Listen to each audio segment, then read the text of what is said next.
Hello viewers, আসসালামু আলাইকুম। আজকে আমি আপনাদের রসবড়া বানিয়ে দেখাবো। এখানে আমি হাফ লিটার দুধ আর সাথে চিনি নিয়েছি পরিমাণ মতো। দুধ আর চিনিটা ভালোভাবে জাল করে নিচ্ছি। এখানে আমি 3টা ডিম ফেটে নিয়েছি।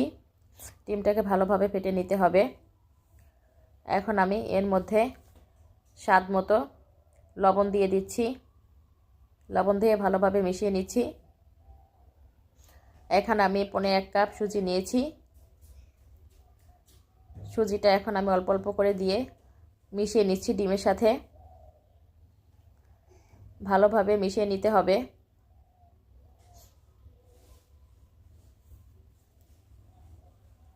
এখন এরকম একটা ব্যাটার তৈরি করে নিচ্ছি। চুলার মধ্যে একটা কড়াই বসিয়ে দিয়ে এর মধ্যে পরিমাণ মতো রান্নার তেল দিয়ে দিয়েছি। তেলটা যখন হালকা গরম হয়ে যাবে তখন আমি এর মধ্যে পিঠাগুলি দিয়ে দিচ্ছি।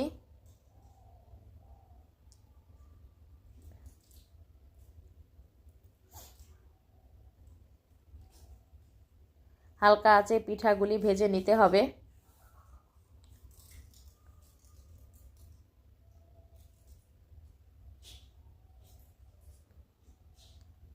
পিঠাগুলি যখন ভাজা হয়ে যাবে তখন আমি পিঠাগুলি নামিয়ে নিচ্ছি।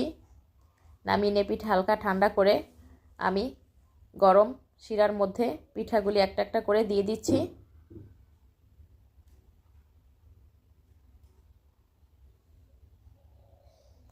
সবগুলি পিঠা আমি দিয়ে দিচ্ছি।